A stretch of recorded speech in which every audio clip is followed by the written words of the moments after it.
Oi, pessoal. Então, conforme a comunicação pelo Google Sala de Aula, a dinâmica da nossa aula esse semestre, ou esse projeto integrador, melhor dizendo, vai ser um pouco diferente, né? Eu notei que a aula ela não estava rendendo tanto naquela forma de aula ao vivo, né? Estava tendo uma participação baixa, e eu estava percebendo que o pessoal estava assistindo bastante as aulas gravadas no meu canal do YouTube, né? Então, para facilitar para vocês e para mim, eu resolvi gravar as aulas e enviar para vocês, né, nesse mesmo modelo, né, por meio do Google Sala de Aula e também pelo meu canal do YouTube. Então, dessa forma, eu consigo gravar as aulas e enviar para vocês. As dúvidas que forem surgindo, vocês podem passar para o tutor de turma e quando eu tiver um tempo, eu vou responder essas perguntas e vou repassar para o tutor de turma, né? E o tutor de turma vai repassar para vocês aí esses questionamentos que pode ser da turma toda, né? De uma pessoa já serve para responder para a turma toda, né? Então, nesse projeto integrador, a gente vai entrar no conteúdo de aglomerantes e o produto desse projeto integrador vai ser uma lista de exercícios que eu vou passar para vocês logo mais. Então, através da aula aqui, né, com que vocês vão aprender nessa aula, vocês terão a capacidade de responder essa lista de exercício, né?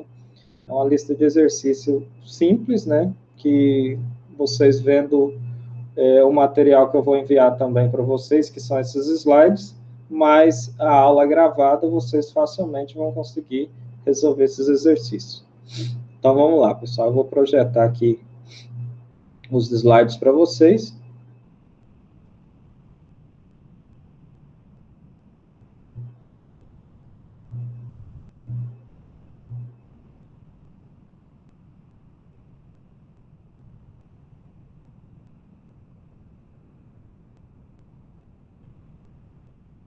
Então, vamos lá, pessoal.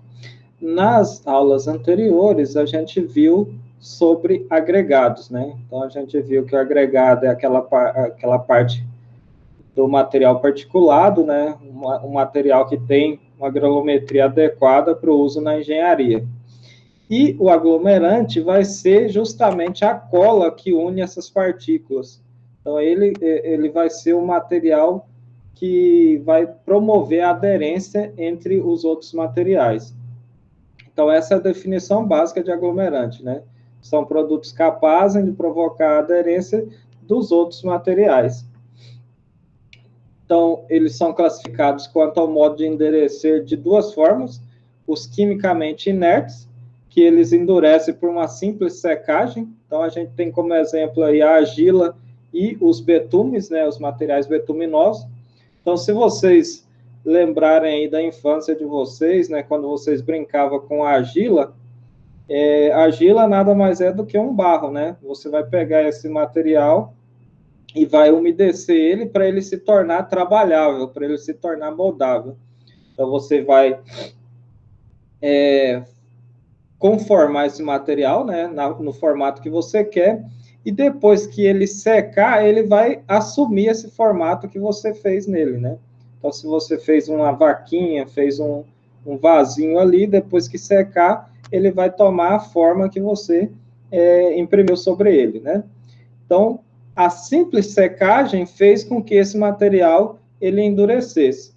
Então, outro exemplo a gente tem também aí são os betumes, material bituminoso, né, ou materiais de origem asfáltica, né, que para você trabalhar ele, para você moldar, a simples secagem depois faz com que esse material ele endureça. Um pouco diferente desse material, a gente tem um material de origem asfáltica, no caso, o cimento asfáltico de petróleo, o CAP. O CAP, para você tornar ele trabalhável, você precisa apenas inserir temperatura. Então, esse material na temperatura ambiente, ele é um semissólido. E quando você adiciona calor, a uma temperatura a mais, por volta de 150 a 200 graus, esse material ele se torna líquido, e aí você consegue moldar ele da forma que você quer, no caso, misturar ele com os agregados para fazer a massa asfáltica, né? Onde a gente consegue fazer essas camadas aí por onde os carros trafegam, né? E esse material, ele volta a endurecer depois que ele resfria. Então, só o resfriamento faz com que esse material endureça. E a outra forma que nós temos aí de princípio ativo, né, desse material quanto ao modo de endurecer é o quimicamente ativo. Então, esse material ele precisa que ocorra alguma reação química para que ocorra o endurecimento, né? Então, aí a gente tem como exemplo o cimento Portland, a cal aérea, né? Então, o cimento, provavelmente todo mundo já deve ter visto aí alguma obra, né, na casa de vocês ou na casa de um parente, né? Onde está fazendo ali um concreto ou uma argamassa, que ambos utilizam cimento, né, como aglomerante principal dessa mistura, né? Então, quando você mistura o cimento com a água mais a areia ali, você faz uma argamassa. E essa argamassa, para ela endurecer, vai ter que ter o contato do cimento com a água para ocorrer as reações químicas, que a gente chama reações de hidratação, que a gente vai ver logo à frente, né? Então, depois que ocorrem essas reações, esse material ele endurece. A mesma coisa acontece com a cal. A cal aérea, diferente do cimento, as reações elas ocorrem por meio do CO2 presente no ar. Então, a gente vai fazer a mistura da cal com a água somente para esse material se tornar trabalhável, e depois essa cal em contato com o ar faz com que ela endureça, né? Porque ela vai pegar ali o CO2 presente no meio ambiente e vai ocorrer as reações químicas que fazem com que esse material endureça. Então, essas são as duas formas de classificar o meu material quanto ao modo de endurecer. Já quanto, continuando aí, né, a questão da classificação quanto ao modo de endurecer, os quimicamente ativos, eles endurecem devido a essas reações químicas, né, e eles são classificados, como eu já havia dito, né, em dois tipos, aéreos e hidráulicos.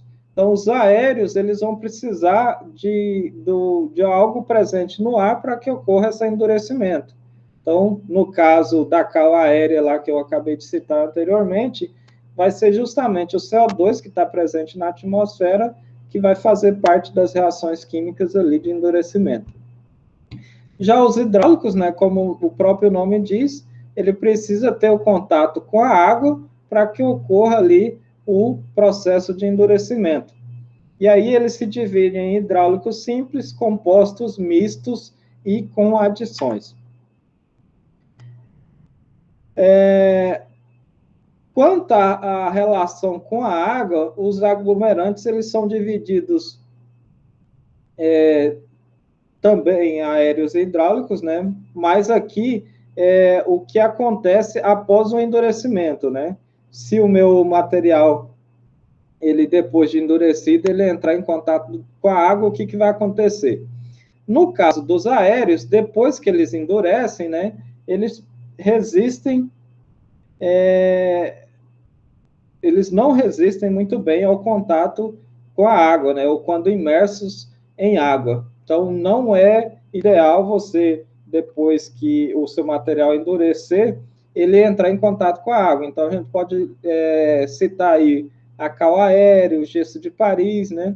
Então, vocês podem observar em alguns locais onde tem revestimento de gesso, como forro de gesso acartonado, esse material ele não pode entrar em contato com a água, porque senão vai ocorrer um manchamento ou até mesmo a degradação desse material, né? Se tiver uma goteira, um local de abertura no telhado ali onde entre água, esse material ele vai se deteriorando até quebrar, né? Formar um buraco ali no espaço onde ele teve contato com a água. Já por sua vez, os aglomerantes hidráulicos, após o seu endurecimento, eles resistem bem à água. Então, eles podem ter o contato com a água normalmente, que eles irão se degradar, né? Então, é o caso do concreto, né? Então, por exemplo, as pontes, a maioria das pontes que nós temos aqui no estado, no país, são feitas de concreto armado. Os pilares, as fundações dessas pontes são feitas em concreto armado. Então, esse concreto, ele fica em contato direto com a água, né? Então, quando o leito do rio sobe ou desce, esse material fica exposto a esse ambiente com água.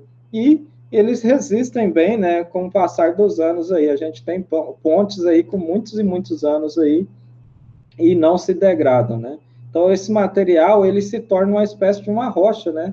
Que mesmo com as intempéries ali, o contato com a água, com o sol, chuva, esse material, ele não se degrada. Então, nós temos como exemplo aí dos aglomerantes hidráulicos, a cal hidráulica, o cimento aluminoso, o cimento Portland, né? Que é o mais conhecido de todos aí, é o cimento comum que nós temos aí nas construções.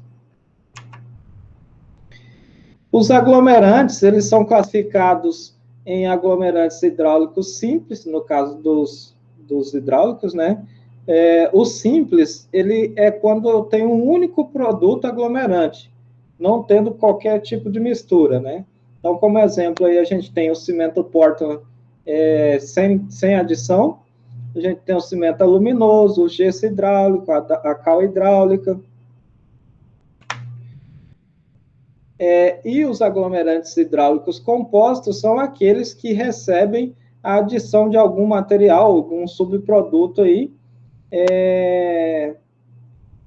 Esse aglomerante simples que a gente acabou de ver, né? Recebendo algum subproduto industrial ou produtos naturais de baixo custo, né? Então, eles vão melhorar algumas características aí desse material que eu tinha, o material simples que eu tinha, né? O aglomerante simples que eu tinha.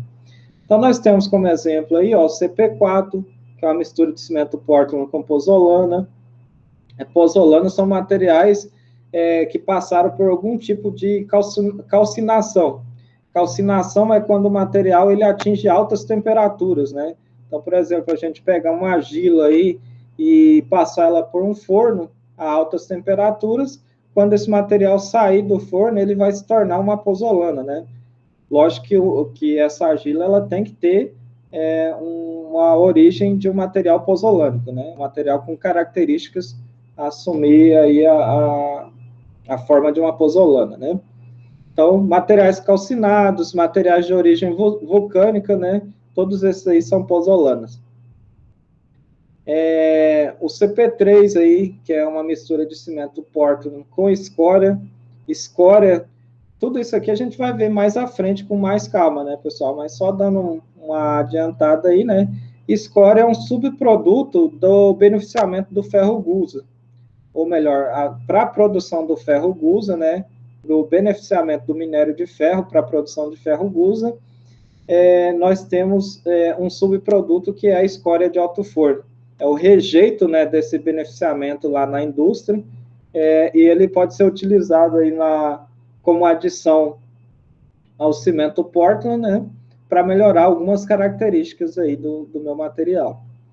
Nós temos aí o CP2F, que é uma mistura de cimento Portland mais o pó de calcário. Então, esse F aí é de filler. Filler é aquele material mais fino. Não sei se vocês se recordam lá da época de quando a gente estava vendo a produção dos agregados, né? Então, quando a gente faz a britagem da rocha lá, faz a cominuição desse material, né, a redução da granulometria, a fração mais fina que sobra desse processo é justamente o material pulvirulento, é o filler, né? É o material com a menor granulometria. Então, essa granulometria desse material é abaixo de 0,075 micrômetro. É bem fininho, né? É um material passante na menor peneira que nós temos ali para fazer o ensaio de peneiramento. Então, quando eu faço a adição desses aglomerantes simples de algum subproduto industrial, eu melhoro as características desse material. Então, no caso aqui do filler, desse pó de calcário aí, eu faço um enchimento, né? Eu tenho um ganho de material, ganho de volume, né? Com material extremamente barato, né? Que algumas pedreiras aí, o filler é um rejeito, né? Ele é um material que ele não é utilizado lá, então ele pode ser vendido para as cimenteiras, né? E agregar valor a esse produto final. E ele não vai atrapalhar, né, as características do meu cimento Portland, né? A escória, ela tem uma característica melhor ainda, né, porque a escória de alto forno, ela tem propriedades aglomerantes, né? Ele é considerado também um aglomerante hidráulico. Então, em contato com a água, esse material ele começa a endurecer também, ele ocorre ações químicas de endurecimento. Então, ele vai melhorar as características desse cimento produzido. A pozolana também, ela ajuda nas reações de hidratação, porque ela serve, a pozolana é um material também extremamente fino, essas partículas de pozolana, elas servem como pontos de nucleação das reações químicas de hidratação do cimento, que a gente vai ver mais à frente. Então, seria isso, os aglomerantes hidráulicos compostos. Nós temos também os aglomerantes hidráulicos mistos, que é uma mistura de dois aglomerantes simples, né? Então, a gente pega aí como exemplo o cimento de Grappers, que é um subproduto da fabricação da cal hidráulica. A gente tem também a mistura de cimento Portland com cimento aluminoso, e aí a gente vai ter um material com uma pega extremamente rápida. Essa pega, eu vou explicar daqui a pouco, pessoal, o que é, mas assim, a pega é justamente o processo de endurecimento do meu aglomerante, né? Seja ele hidráulico ou aéreo, né? Então, essa reação de endurecimento do meu material é quando ocorre a pega. Mas agora eu vou explicar melhor. Os aglomerantes hidráulicos, eles podem também receber algum tipo de adição. Então, eles são considerados aglomerantes hidráulicos com adição, né? Então,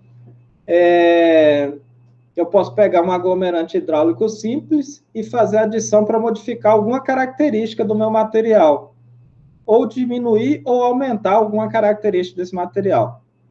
No caso da diminuição, eu posso diminuir a permeabilidade do meu material, ou seja, fazer com que esse material ele fique mais estanque, né? Ele não permita a passagem de água, né? Então, aí eu posso adicionar algum material que promova essa impermeabilização, né? Que ajude nessa impermeabilização. Então, nós podemos citar aí como exemplo a pozolana. Então, quando eu adiciono pozolana, eu aumento, eu diminuo a permeabilidade do meu material, né? Diminuição de calor de hidratação, eu já citei algumas vezes para vocês lá na época que a gente estava vendo a parte de agregados, né?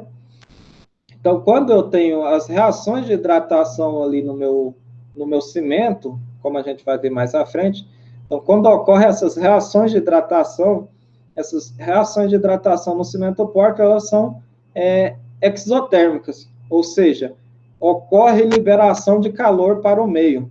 Então, quando o material começa a se hidratar, ele começa a liberar calor para o meio. E esse calor que é liberado para o meio, ele faz com que o meu material ele esquente, né, e ele retraia. Quando o meu material retrai, ele pode ocorrer fissurações, né, pequenas trincas, fissuras, né, então isso não é ideal. Então a gente pode adicionar algum material aí que faça com que reduza esse calor de hidratação. A gente pode também adicionar aí algum produto que ajude também a diminuir a retração, ou até mesmo o preço, né? Como é o caso que eu citei para vocês anteriormente, do filler, né? O material, o pó de calcário, né? Então, esse material, ele tem um preço extremamente baixo. Quando eu adiciono ele com um aglomerante simples ali, eu consigo baixar também o valor do meu produto final. Já para aumentar, eu posso aumentar a resistência a agentes agressivos, ou a sulfatos, né, como a literatura diz. Então, eu posso adicionar aí uma escória que vai fazer com a escória de alto forno, que vai melhorar aí a característica de resistência a agentes agressivos. Eu posso melhorar a plasticidade ou a resistência a baixas temperaturas, né?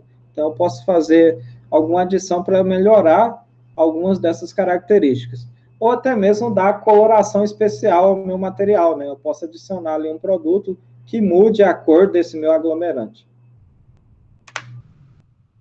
Então, aqui, pessoal, nós chegamos numa parte onde é um conceito extremamente importante quando a gente está lidando com os aglomerantes, que é o tempo de início e final de pega. Então, a pega é justamente o período de solidificação da pasta. Vamos relembrar lá o que é a pasta, né? Eu já cheguei a falar para vocês, né? Então, nós temos aqui várias classificações dos meus materiais depois de misturados, né? Então, a gente tem lá, vamos relembrar, nós temos a nata. A nata, ela é uma mistura de água mais cimento água em grandes quantidades mais cimento, né? Ou um aglomerante qualquer, né? Pode ser a cal, cimento, né? Então, isso é a nata. Já a pasta é o meu aglomerante mais uma quantidade de água em proporções adequadas, né? Então, eu posso ter ali uma mistura de cimento mais água ou cal mais água, né? Só que a água dosada ali numa quantidade ideal. E eu também tenho minha argamassa, né? Que é a mistura da minha pasta com um agregado miúdo, né? Que é, no caso, a areia. E, por último, nós temos o concreto, que é a mistura da minha argamassa com um agregado graúdo, né? Então, no caso, uma brita, né? Um seixo rolado, né? Seja lá qual for esse agregado graúdo. Mas, voltando aqui, pessoal, a pega é justamente esse período inicial da solidificação da pasta, ou seja, da mistura de água mais um aglomerante. Se for uma argamassa, a gente está lidando ali com o cimento, né, e a água dessa mistura, ou uma argamassa de cal, né, a água mais a cal, né, desse material, e assim vai. Então, sempre que a gente lida com a pega, é justamente quando ocorre esse período inicial de solidificação da pasta. O início de pega, por sua vez, é o momento que a pasta ela começa a endurecer. E o final de pega é justamente quando esse material ele está completamente sólido, né? E nós temos aí um quarto conceito, que é o endurecimento. O endurecimento é o período de tempo em que o material ganha resistência mesmo após o final de pega. Então, assim, eu atingir o final de pega não significa dizer que o meu material ele atingiu a resistência máxima que ele vai atingir na vida, né? Então, se a gente está lidando ali com concreto, esse tempo de final de pega, ele ocorre de forma rápida, né? Então, os concretos convencionais aí, esse tempo ele gira em torno de 4 a 5 horas. Então, depois dessas 4 ou 5 horas, não significa dizer que o meu material ele atingiu a resistência máxima. Ele apenas solidificou a pasta dele, né? Solidificou completamente para pequenas deformações. Então, o meu material ele está sólido ali, mas, porém, não está com a resistência máxima. Essa resistência máxima ele vai ocorrer durante um período de tempo, né, que é justamente esse processo de endurecimento. Então, no caso dos concretos, a gente diz, né, a literatura diz que a minha resistência de projeto, ela chega aos 28 dias, na idade de 28 dias. Mas esse material, ele ainda continua ganhando resistência após esses 28 dias.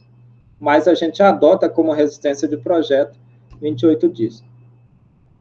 Então, esses conceitos são de extrema importância quando a gente está lidando com os aglomerantes, com materiais de construção, né? Vocês precisam ter em mente esses conceitos. E para definir esses tempos, né, a gente tem um ensaio específico de laboratório, que é utilizando esse aparelho de Vicar.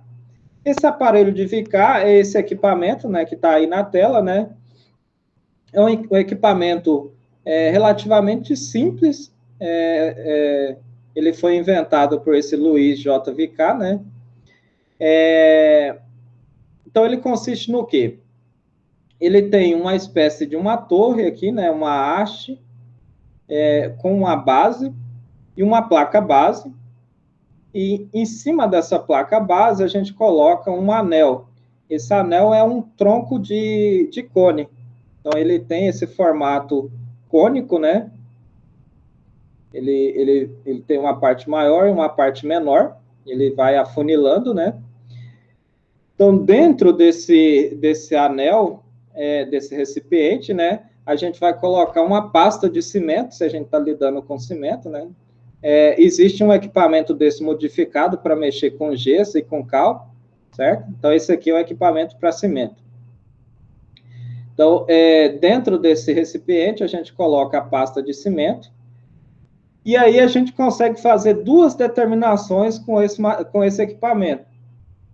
Primeiro, a gente, ou melhor, três determinações, né? Primeiro, a gente determina a quantidade de água ideal para a minha pasta. Então, a gente chama isso de pasta de consistência normal, né? Então, eu consigo saber ali qual que é a proporção de água ideal que eu preciso colocar nessa minha amostra para depois fazer um ensaio de início e final de pega, certo? Então, para fazer a determinação da água da pasta de consistência normal, a gente utiliza este implemento aqui, né? Que é a sonda de Tetmeier, que é a sonda de consistência, né? Nada mais é que uma agulha grossa, então é uma agulha bem grossa, ela tem ali, ó, 10 milímetros de diâmetro e 55 de altura. Então, aqui, ó, nessa torre, essa haste aqui, né, ela tem um peso e ela é móvel. Ela sobe e desce. Aqui do lado tem um parafuso que a gente consegue fazer o travamento dessa torre. Então, depois que a gente colocou a argamassa aqui dentro, ou melhor, a pasta, né, a pasta aqui dentro, com a quantidade que a gente acha que é a quantidade de água ideal, a gente encosta a face da sonda de Tetmeier aqui, faceando com a nossa pasta, trava o parafuso e conta 30 segundos. Depois desses 30 segundos, a gente solta o parafuso, essa sonda, essa haste, ela vai descer e vai penetrar na minha pasta. Então, depois que ela assumir uma determinada altura, eu digo que esse meu material está com a quantidade de água ideal. Essa altura que ela precisa ficar da placa base, a gente consegue observar nessa norma aqui, ó, a NM43, que é a norma Mercosul. Então, essa norma técnica, ela vai falar todas as informações lá que a gente precisa para fazer esse ensaio, né? Se a gente tivesse lá no laboratório, nós iríamos fazer esse ensaio, né, na prática, né? Então, a gente primeiro determinaria essa quantidade de água da pasta de consistência normal, né? Fazendo essas tentativas, né? Então, a gente vai fazer primeiro uma tentativa com a quantidade de água. Por exemplo, a gente pega lá 500 gramas de cimento e adiciona 200 ml de água. Faz a tentativa. A agulha desceu toda na placa base, encostou na placa base, a gente significa que está muito mole o material. Então, a gente tem que reduzir a quantidade de água. Então, a gente vai lá e tira mais um pouquinho de água. Então, a gente coloca na outra tentativa 180. Verifica quanto que a agulha desceu. Então, vai chegar um ponto que a agulha ela vai descer só até uma certa altura, e essa altura ela está especificada lá na norma. Então, significa que o meu material está na trabalhabilidade ideal, né? Ele está na consistência ideal, certo? E aí, depois que eu atingir essa quantidade de água ideal, eu faço uma nova pasta, limpo todo o meu equipamento, né? E coloco essa pasta aqui novamente no recipiente, e aí eu mudo o equipamento, a ponta do equipamento, né? Ao invés de eu utilizar a sonda de Tetmeier, que é o que eu utilizei no ensaio anterior, eu vou utilizar essa agulha aqui, agulha de Vicar. Então, na parte de cima e na parte de baixo da haste aqui, ambas são roscáveis, né? Então, a gente retira a sonda de Tetmeier, coloca ela aqui em cima, né? Porque ela faz parte do peso da haste aqui, né? E aí a gente acopla a agulha de Vicar aqui embaixo. Então, a gente rosqueia a agulha de Vicar. No outro ensaio, a agulha de Vicar ela estava aqui na parte de cima e a sonda de Tetmeier estava na parte de baixo. Então, agora que a gente está com a agulha de Vicar, a gente vai proceder aí o ensaio para determinar o início de pega, ou melhor, para a gente determinar o tempo de início de pega, certo? E esse ensaio também, ele é por tentativas, né? Então, a gente vai colocar a pasta aqui embaixo, vai encostar a haste com a agulha aqui na face da minha pasta, vai travar também aí o parafuso, né? Contar 30 segundos, zerar essa escala graduada aqui, para a gente conseguir verificar qual que é a altura que a agulha está da placa base, né? E aí a gente vai contar os 30 segundos e soltar o parafuso. Essa haste vai descer e vai penetrar, a agulha de Vicar vai penetrar a pasta, e aí a gente, quando essa agulha ficar a 4 mais ou menos 1 milímetro da placa base, a gente diz que o meu material ele atingiu o início de pega. Então, o início de pega vai ser justamente o tempo transcorrido desde quando eu adicionei a água ao meu cimento, né, para fazer a minha pasta, até o momento que essa agulha de Vicar, ela penetrar a minha pasta e ficar a 4 mais ou menos 1 milímetro da placa base. Ou seja, o meu material, ele começou a endurecer, mas ele não está completamente endurecido, né? Então, ele vai endurecendo ao passar do tempo. Então, esse ensaio consiste assim, quando eu começo as tentativas lá, a agulha ela vai penetrar tudo. Ela vai descer e vai encostar na placa base, porque o meu material ele ainda está mole, né? Então, a agulha vai penetrar facilmente. Então, com o passar do tempo, o meu material ele vai começar as reações de hidratação, né? O meu cimento vai acontecer as reações de hidratação, e ele vai começar a se solidificar. Quando ele começa a se solidificar, a agulha ela já tem uma dificuldade maior para penetrar essa pasta. Então, no momento que a agulha ela ficar 4 mais ou menos 1 milímetro da placa base, ou seja, o ensaio ele finaliza com 3, 4 ou 5 milímetros. Então, quando eu vier aqui na minha escala e verificar que a minha agulha está a 4, 3 ou 5 milímetros da minha placa base, o ensaio ele está finalizado. Então, eu anoto ali o tempo, né? E eu faço o desconto. Por exemplo, se eu comecei o meu ensaio, né? Quando eu adicionei a água no cimento, foi 4 horas da tarde. E quando eu verifiquei que a agulha de Vicar, ela penetrou e ficou a 4 mais ou menos 1 da placa base, foi 5h30, isso significa dizer que eu tenho ali 4 horas até 5h30, então transcorreu 1h30. Então, o meu tempo de início de pega foi de 1h30, certo? Então, a terceira determinação que eu consigo fazer com esse equipamento é o tempo de final de pega.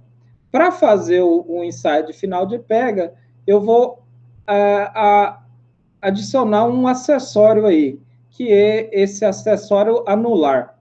Então, ele é uma espécie de uma pontinha que a gente coloca aqui na nossa agulha de Vicar, certo? Então, a gente vai fazer o ensaio bem parecido com o anterior. Então, assim, como essa pasta aqui ela já vai estar toda perfurada, como vocês podem observar aqui na foto, ó, então tem várias perfuraçõezinhas aqui, ó, certo? Então, a gente fez a primeira tentativa lá do tempo de início de pega, não deu certo, a gente gira esse recipiente de lugar, né, para não penetrar o mesmo lugar. Então, a gente vai penetrar outro ponto que não foi testado ainda. E aí, a gente vai girando ele, né, para sempre penetrar um lugar que nunca foi mexido. Então, Por ela estar toda perfurada aqui nessa parte de baixo, nessa parte de cima, melhor dizendo, né? No ensaio de final de pega, a gente pega e inverte essa minha pasta. Então, essa parte aqui, ela passa a ser a parte de baixo e essa parte de baixo passa a ser a parte de cima. Aí a gente insere esse acessório anular na ponta da agulha de vicar. Então, o que esse acessório anular faz? Ele aumenta ali, né, a área da ponta da minha agulha. E aí a gente faz de novo o teste, né? Então, a gente desce essa torre até a face da minha argamassa, ou melhor, da minha pasta, né? Travo o parafuso, zera a escala graduada aqui, né? E aí, conta os 30 segundos, solta o parafuso. Quando esse acessório anular não provocar nenhuma deformação ou nenhuma marca, né, na minha pasta, eu digo que eu atingi o final de pega, ou atingi o tempo de final de pega, né? Então, aí, quando a gente atingir esse processo, quando não tiver a marcação, eu vou anotar a hora, né? Então, eu vou ver ali a hora que eu adicionei a água no meu cimento, até o momento que esse acessório anular não provocou nenhuma marca na minha pasta. Então, esse tempo transcorrido a gente chama de final de pega. Então, é só fazer aquele desconto, né? Início, quando eu adicionei a água ali, até o momento que não teve nenhuma marcação na minha pasta. Ok? Então, esse é um ensaio que eu consigo determinar esses três dados, né? Tanto a quantidade de água da pasta de consistência normal, como o meu tempo de início de pega, como o meu tempo de final de pega. Todos eles utilizando o aparelho de vicar, né? A única diferença aí é que cada momento, né, que eu estou fazendo essas determinações, eu vou usar um tipo de acessório, né? Então, no primeiro eu utilizo a sonda de Tettimeyer, que é essa agulha grossa. Depois eu utilizo a agulha de vicar, que é essa fininha. E para o final de pega, eu utilizo esse acessório anular na ponta da minha agulha de vicar. Aí nós podemos observar alguns tempos, né, de início e final de pega dos materiais convencionais que nós temos aí. Então, ó, os aglomerantes que são de pega rápida, o tempo de início de pega dele tem que ser menor do que 8 minutos. Então, o meu material ele vai começar a se solidificar ou começar a endurecer com menos de 8 minutos. Um exemplo disso, pessoal, é o gesso de Paris, cimento romano. Gesso de Paris é esse gesso comum que a gente utiliza aí para fazer, tampar buraco em parede. O gesso em pó que o pessoal utiliza para fazer os forros, né? Então, o forro de gesso acartonado, o encontro das juntas do forro, o pessoal passa uma pasta de gesso, né, nesse local. Então, esse gesso, ele endurece extremamente rápido, né? Então, a pessoa ali tem um tempo muito rápido para trabalhar esse material e aplicar ele, né? Porque depois desse tempo ele já começa a ficar sólido, ele começa a endurecer, né? Já os materiais que são ditos pega semilenta, eles têm um tempo de início de pega ali entre 8 e 30 minutos. Então, alguns cimentos naturais, eles têm esse tempo de início de pega. Já os de pega lenta são aqueles que dura de 30 a 6 horas, que é os cimentos convencionais que nós temos aí, né? A gente encontra aí nas casas de materiais de construção, né? São cimentos, os cimentos que a gente utiliza aqui, o tempo de início de pega dele gira em torno ali de 4 horas, né? A gente tem um tempo bom ali para poder trabalhar com o meu material antes que ele endureça, né? Então, por isso que é importante a gente estudar esses tempos de início e final de pega, pessoal. Então, aqui, ó, esse textinho aqui embaixo traz uma observação muito importante. Ó. O concreto ou a argamassa, ele deve estar aplicado e adensado dentro das formas antes do início da pega, certo? Então, quando eu estiver fazendo o meu concreto ali, eu vou precisar fazer o concreto e aplicar ele na minha forma antes dele atingir esse tempo de início de pega aí. Então, se o meu cimento, o tempo de início de pega dele é de 4 horas, eu não posso aplicar ele dentro das formas depois dessas 4 horas.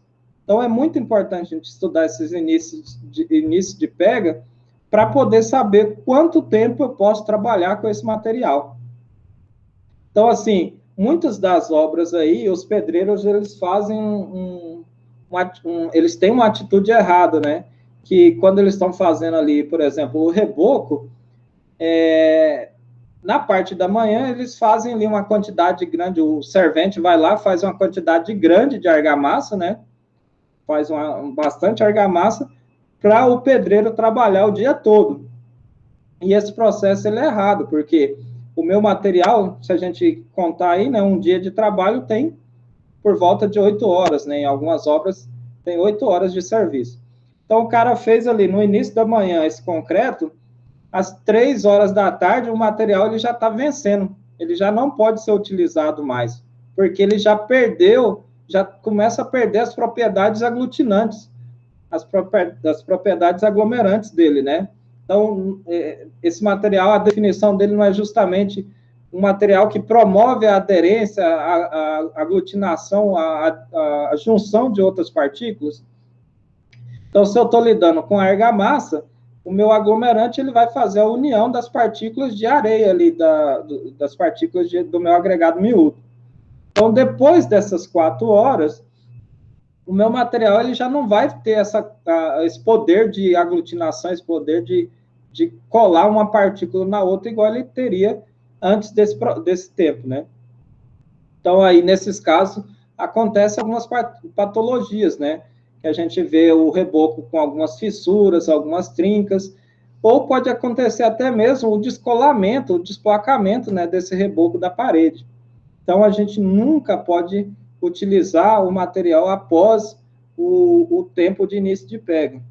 Então, assim, eles já sabendo, né, os pedreiros e os serventes já sabendo desse processo, né, ou instintamente, né, não sei se eles têm esse conhecimento técnico, né, mas instintamente o que eles fazem? Eles fazem um processo lá na obra que eles chamam de requentar a argamassa. O que é isso? É quando eles pegam a argamassa que já está há muito tempo lá na argamassadeira, ela já está mais dura, né? Já atingiu esse tempo de início de pega, eles vão lá, adicionam mais água e adicionam um pouco mais de aglomerante, um pouco mais de cimento, né? Então, esse material, para ele dar uma força maior para ele, né? Segundo eles, né? E isso não é ideal, pessoal, porque o material que eles estão adicionando novo vai entrar em hidratação, né? Vai ter um tempo maior de trabalho. Mas aquele anterior, ele já foi, né? Já entrou nas reações químicas, já está no processo de final de pega, né? Então, assim, com o estudo do tempo de início e final de pega, pessoal, eu consigo até determinar quanto tempo que eu consigo andar com o meu concreto quando eu estou lidando com aqueles caminhões betoneiros, né? Quanto tempo eu posso transportar, né? Então, com isso, eu consigo fazer um trabalho logístico, né? Fazer toda a logística ali do fornecimento de material para a minha obra, né? Então, quando eu estou comprando esses concretos que a gente chama de industrializados, né? Que são feitos em uma central de dosagem, né? Que é as chamadas concreteiras. As concreteiras, elas vão fazer a mistura do material dentro daqueles caminhões betoneiros, né? E esse caminhão betoneiro, ele vai transportar o meu material até a obra. Então, além dele fazer a mistura, transformar aquele material, deixar ele homogêneo, ele vai fazer o transporte até o local final da obra. Então, eu preciso verificar se esse tempo de transporte, ele não ultrapassa o tempo de início de pega. Então, eu preciso verificar ali se o meu caminhão ele não vai passar por um trânsito muito pesado, né? Onde ele vai ficar horas parado lá no trânsito. E quando ele chegar na minha obra, ele já estourou esse tempo de início de pega, né? Em algumas obras, quando o concreto ele chega lá na obra fora desse prazo, fica facultado ao engenheiro responsável pela obra aceitar ou não esse concreto. E quando ele aceita, ele tem que assinar um termo lá para a concreteira, falando que ele recebeu o concreto fora do prazo e ele assume a responsabilidade, né? Tanto é que a nota fiscal do concreto, ela tem lá o tempo, né, que adicionou a água ao cimento e fala qual que é o prazo de validade desse material, né? Então, o concreto, ele tem um prazo de validade ali, né, para ser aplicado. E essa aplicação é justamente eu colocar o meu material dentro da forma, fazer o adensamento, né? O adensamento é o processo onde eu retiro bolhas de ar que eu tenho presente nesse meu concreto e deixo ele sempre homogêneo. Então, eu posso utilizar aí algum tipo de vibração, né? Uma vibração mecânica para fazer com que esse material retire as bolhas de ar e fique homogêneo. Então, eles têm que estar aplicado e adensado dentro das formas antes do início de pega. Ok? Outro conceito importante que a gente tem que entender aí quando a gente está lidando com os aglomerantes, né? Como a gente já viu lá nos agregados, é a massa específica, né? Então, a gente tem tanto massa específica como massa unitária. Então, a massa específica, como a gente já viu, né? É a relação entre a massa do meu material dividido pelo volume real desse meu material. Ou seja, esse volume real, ele vai desconsiderar os vazios que eu tenho nesse meu material. Então, ali eu preciso utilizar algum equipamento que faça com que eu elimine esses vazios, né, essas bolhas de ar que eu tenho ali no meu material. Agora a gente vai ver qual que é o ensaio específico que a gente faz aí para determinação da massa específica. Já a massa unitária, como a gente já viu lá nos agregados, é a massa do meu material, a relação entre a massa do meu material, o peso, né, do meu material, né, o peso do meu material, dividido pelo volume aparente dele. O que é o volume aparente? É o volume ocupado por essas partículas, né, considerando também os vazios, né? Então, eu vou pegar ali um recipiente com volume conhecido, vou colocar esse meu material ali dentro, né, e ele vai assumir esse volume do recipiente. Então, dividindo a massa desse material por esse volume aparente, eu tenho a minha massa unitária. Então, aqui nós temos os valores de referência para alguns aglomerantes, né? Então, tanto para massa específica como para massa unitária. Então, o cimento Portland, ele tem a massa específica em torno de 3 a 3,15. Pode ser toneladas por metro cúbico, quilos por litro ou gramas por centímetro cúbico.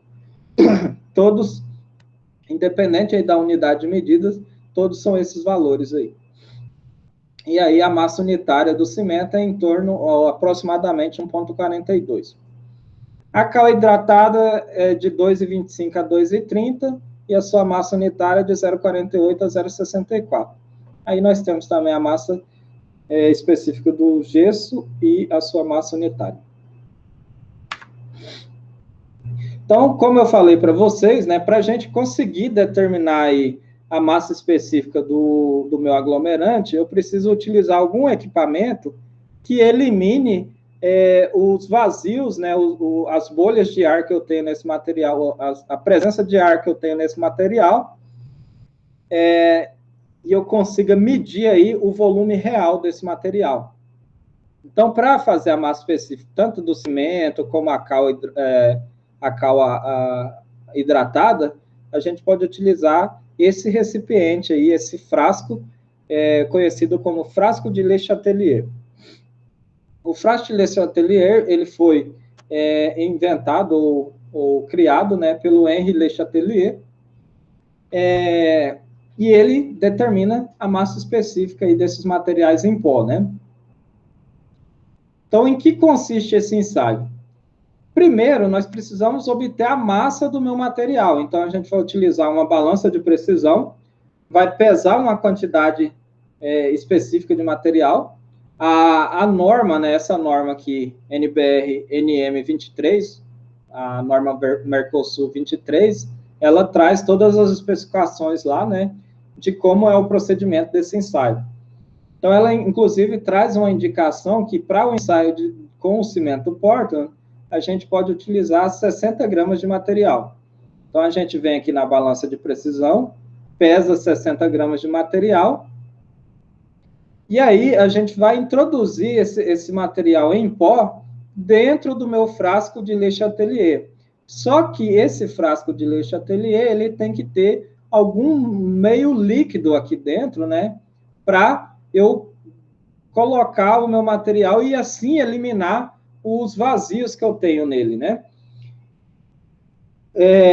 E aqui a gente tem que ter muita atenção. No caso dos agregados, a gente utilizava o frasco de Chapman, né? Que era um recipiente maior, onde a gente colocava água e adicionava o material granulado lá dentro, né? O agregado lá dentro, a areia.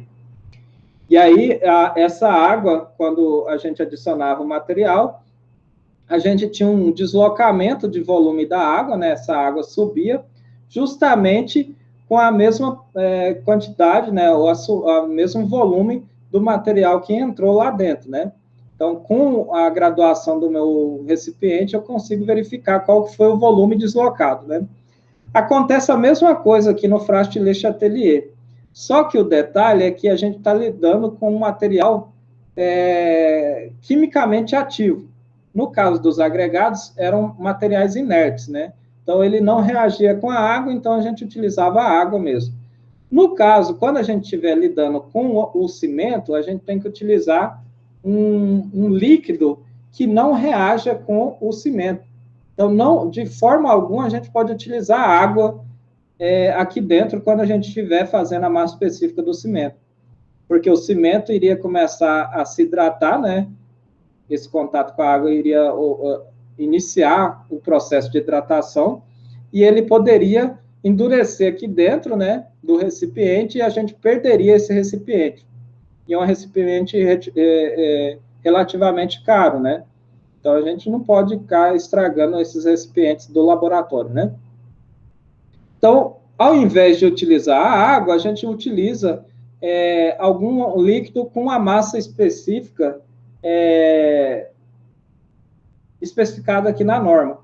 Então, a gente pode utilizar aqui querosene, água raiz, algum tipo de solvente que tenha a massa específica ideal aqui pela norma, né?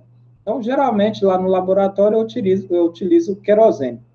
É um ensaio meio chato de fazer no laboratório, porque esses solventes, eles exalam um cheiro forte, né? Então, quem não é acostumado passa mal, né? Porque o cheiro é muito forte. E também ele é chato porque, por esse material ser extremamente fino, quando a gente está colocando ele aqui dentro do recipiente, e o recipiente ele é extremamente fino, né? Ele começa a promover o travamento aqui, né? O material entope aqui no recipiente, né? Então, a gente tem que fazer com muito cuidado e colocando o material aos poucos, né? Para ele descendo aqui e não entupir dentro do tubo aqui, né? Então, para facilitar esse processo, a gente coloca um funil aqui na ponta e aí vai colocando o material aos poucos. Então, antes mesmo de colocar o material, primeiro a gente tem que zerar o equipamento. Então, a gente vem aqui, coloca o líquido, né, o querosene até a marca 0 ou próximo da marca 0. Se tiver fora da marca 0, a gente anota esse valor inicial, anota como leitura inicial, e aí vem colocando o material a 60 gramas, se for o cimento, né? Aqui dentro, eu vou jogando o cimento aqui dentro, e aí esse volume de material vai sendo deslocado para cima, né? O líquido vai sendo deslocado. Depois, quando eu coloquei todo o cimento aqui dentro, eu meço, eu faço a medição do volume final. Volume final menos o inicial é o volume total que nós temos aqui, deslocado, que é esse volume real. Então, quando eu divido a massa pesada na balança aqui pelo volume real, nós temos a massa específica do meu material. Então, eu posso fazer isso aí com cimento, posso fazer isso com a cal hidratada, posso fazer com a cal aérea, né? Então, todos esses materiais eu posso utilizar esse equipamento. O outro conceito que a gente precisa ter em mente aí, pessoal, quando a gente está lidando com os aglomerantes, é a superfície específica. Superfície específica nada mais é do que a área dos meus grãos dividido por sua massa unitária. Então, o que é a área do meu grão, pessoal? É justamente a somatória de toda a superfície das minhas partículas. Então, vamos supor aqui, ó, vamos imaginar que esse celular seja uma partícula ampliada de cimento, né? Lógico que é só um exercício de visualização, né? Então, aqui, ó, no meu celular, essa partícula grande aqui, né? Para eu ter a área de superfície, a área dos grãos aqui, eu vou pegar e vou medir essa face do meu celular, essa face aqui, nessa área aqui, essa área aqui, a área do lado, a área de cima, a área do outro lado e a área de baixo. Somando todos esses lados, né, eu tenho a área total da minha partícula.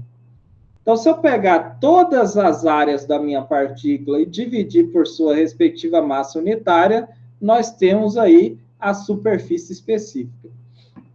Isso é lógico que isso é determinado utilizando algum equipamento, né? Como a gente vai ver ali agora há pouco, alguns ensaios que a gente utiliza aí para determinar essa superfície específica. Então, aqui nós temos a superfície específica do cimento Portland, né, que é de 240 a 300 metros quadrados por quilo, a cal hidratada em torno de 650 e a silicativa em torno de 20 mil metros quadrados por quilo. Então, uma ideia que vocês têm que ter em mente aqui, pessoal, é que quanto menor for o tamanho das partículas, maior é a superfície específica. Lembra que eu expliquei para vocês lá em agregados que quanto menor for o tamanho das partículas, maior é a área dos grãos? Quanto maior for a área dos grãos, maior vai ser a área de superfície específica, né? Se vocês observarem aqui, a área dos grãos está na parte de cima, a massa unitária está na parte de baixo, né? Se eu aumento esse valor aqui, vai aumentar o valor da minha área de superfície específica, né? Então, sempre que eu diminuo o tamanho, eu aumento a minha superfície específica. Aumenta a área dos grãos e aumento, consequentemente, também a superfície específica. Então, como vocês podem observar aqui, desses materiais, a silicativa é o material de menor granulometria. É um material extremamente fino, pessoal. Então, como eu havia dito para vocês, né, existem alguns ensaios específicos, né? A gente só vai olhar eles aqui, não convém explicar esses ensaios, porque se a gente tivesse no laboratório, a gente nem iria fazer, né? Só para vocês visualizarem da onde que saem esses valores, né? Então, aqui a gente pode usar o permeômetro de Bleiner, né? Que é esse equipamento aí, a gente consegue determinar tanto a área de superfície específica, como a área dos grãos, né? Então, aí é o procedimento de ensaio, né? Depois eu vou passar esses slides para vocês podem dar uma olhada, quem tiver curiosidade de saber como que funciona, né? Então, aqui, novamente, a gente vai relembrar as classificações dos agregados, né? E a gente vai estudar cada um desses agregados, ou melhor, cada um desses aglomerantes, né? Então, vamos relembrar o conceito de aglomerantes aéreos para a gente estudar esses aglomerantes aí, né? Então, os aglomerantes aéreos, como a gente já havia visto, né? Depois que eles endurecem, eles não resistem bem, melhor dizendo, à imersão, ao contato com a água, né? Então, é o caso do gesso, né? Então, o gesso, depois que ele endurece, ele não pode entrar em contato com a água, porque ele vai se deteriorar, né? Vai se degradar. E eles devem ser usados apenas em contato com o ar, porque justamente eles precisam desse contato com o ar para ocorrer as reações químicas, né? Ele vai pegar algo que está presente no ar ali como componente das suas reações químicas, né? E, em geral, eles precisam de componentes do ar justamente para poder endurecer. Então, a gente tem aí, como exemplo, a cal aérea e o gesso. Então, o primeiro deles aí que a gente vai estudar é justamente a cal aérea. A gente vai ver todo o processo de produção da cal, né, para vocês entenderem melhor. A produção da cal ela passa por 3 etapas. Ela passa pela calcinação, pela extinção e pelo endurecimento, ou também conhecido como recarbonatação. Todo esse processo aí, vocês vão ver no final, que é justamente para poder tornar esse material moldável, né, na forma que eu quero, né? Então, a cal, ela é um produto resultante da calcinação de rochas calcárias, pedras calcárias, né, a uma temperatura inferior ao do início de fusão do meu material. Então, seria o que a gente chama aí de fusão incipiente, né, o início de fusão do meu material, que é, no caso da cal, em torno de 900 graus Celsius. Então, vamos ver ali, ó, esse processo de calcinação, ele consiste em quê? Pegar a rocha calcária, né, que no caso aqui, ó, é o carbonato de cálcio, né, CaCO3, mais o calor, então eu pego e adiciono calor a essa rocha calcária, e o produto final disso, pessoal, dessa reação, vai ser a liberação de hidróxido de cálcio, ou melhor dizendo, desculpa, óxido de cálcio, então CaO, né, óxido de cálcio, mais CO2 para o ar, dióxido de carbono, né? Então, aqui a gente está mandando dióxido de carbono para o meio ambiente, para o ar, né? Então, com isso, a gente tem algumas alterações físicas, né? Eu tenho uma perda aí de 44% do peso, que saiu nisso aí foi justamente, ó, o CO2. E eu tenho uma perda de 12 a 20% do volume do meu material. Ok? Depois eu passo para a segunda etapa, que é a extinção da cal. Então, no caso ali, esse óxido de cálcio, esse CaO, é conhecido como cal virgem ou cal viva.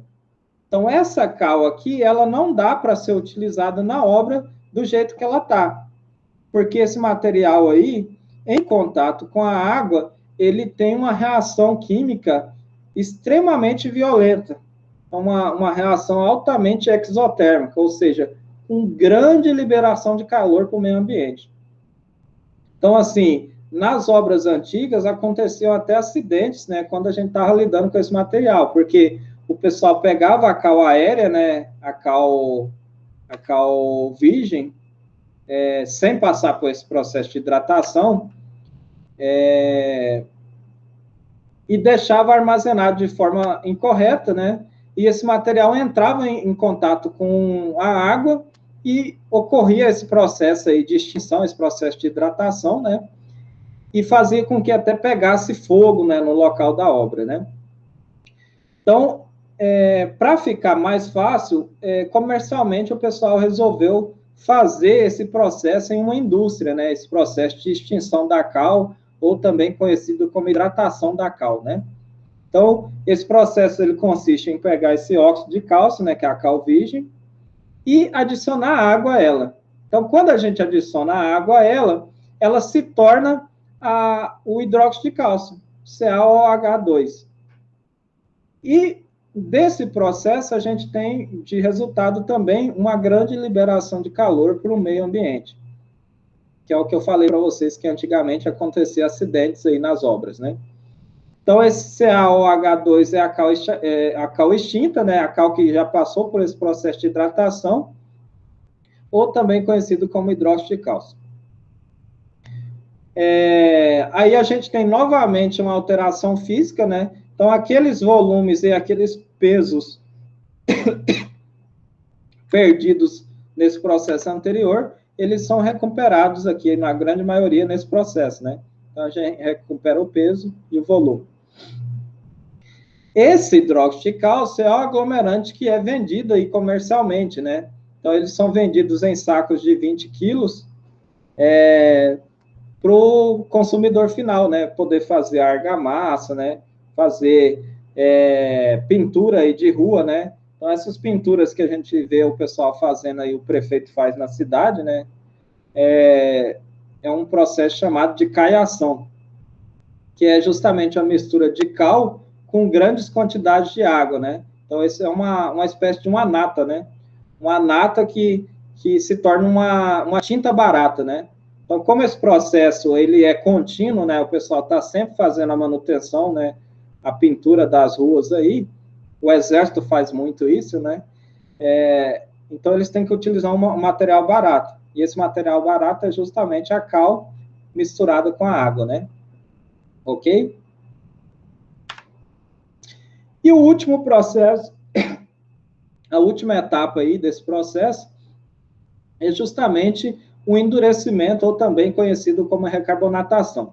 Então, quando o pedreiro vai fazer lá a argamassa na obra, ele vai pegar o hidróxido de cálcio, né, a cal que já foi hidratada lá, vai misturar ela com água. Essa água não é para acontecer reação química, pessoal.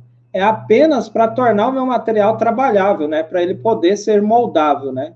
Então, eu vou pegar esse material em pó, vou adicionar água para ele se tornar uma pasta, né, e aí eu vou fazer o meu material, se for argamassa, eu misturo com areia lá, faço a minha argamassa, aplico ela no local exposto ao ar, né?